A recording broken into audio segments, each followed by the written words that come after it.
Le peuple d'Israël était en rébellion permanente contre la parole de Dieu. Ils avaient à maintes reprises entendu les avertissements transmis par les prophètes. Ils refusèrent toute repentance et finalement Dieu dut les punir en les envoyant en captivité à Babylone. Le temple fut détruit et les murailles de Jérusalem démolies. Dieu montra ainsi qu'il ne manquerait pas de punir le péché. Entre-temps, le grand dessein qu'il avait établi pour son peuple était resté inchangé.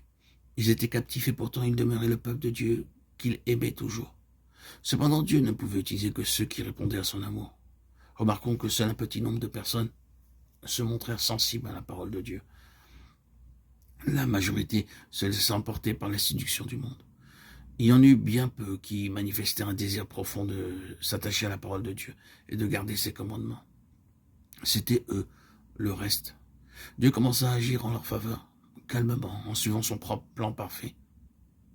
Le roi ordonna que tous les jeunes hommes intelligents ayant de bonnes dispositions fussent rassemblés. Le roi donna l'ordre à Ashpenaz, chef de ses eunuques, d'amener quelques-uns des enfants d'Israël de race royale ou de famille noble, de jeunes garçons sans défaut corporel, beaux de figure, doués de sagesse, d'intelligence et d'instruction, capables de servir dans le palais du roi, et à qui l'on enseignerait les lettres et la langue des Chaldéens. Daniel 1, 3, 4. Il savait que parmi ces captifs se trouvaient des hommes d'une intelligence très supérieure à celle de son propre peuple. C'est un fait bien connu que Dieu a accordé aux Juifs une intelligence et des capacités extraordinaires. Même de nos jours, vous trouverez dans beaucoup de contrées européennes des savants de descendance juive. Beaucoup de ces savants juifs furent déportés en Allemagne et en Russie, pays dans lesquels ils sont responsables du progrès scientifique. Le roi de Babylone voulait instruire ces jeunes juifs qui occuperaient des positions élevées dans son royaume et seraient utilisés pour accroître la prospérité de Babylone.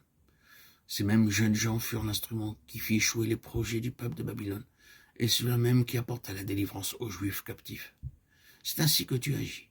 Il met le diable en déroute en utilisant ses propres stratagèmes. En voici une illustration. Les pharisiens et les sadducéens critiquaient constamment le Seigneur Jésus et ses paroles. Ils furent pris à ces mêmes pièges qu'ils avaient préparés pour le Seigneur. Un jour, ces hommes amenèrent devant le Seigneur une femme prise en flagrant délit d'adultère, Jean 8, 4.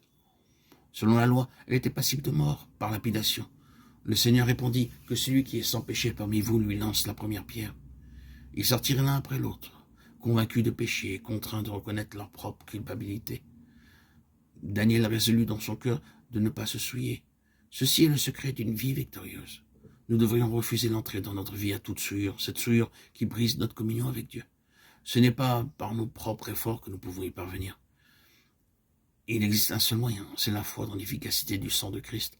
Même si l'ennemi essaie de nous souiller 1000 fois par jour, le sang peut constamment nous purifier et nous préserver de la souillure. Par la foi, nous devons dire « Je refuse d'être souillé, je veux être purifié. Oh Seigneur, je veux que ton sang me couvre et me purifie. » Nous aurons ainsi la victoire sur n'importe quelle tentation.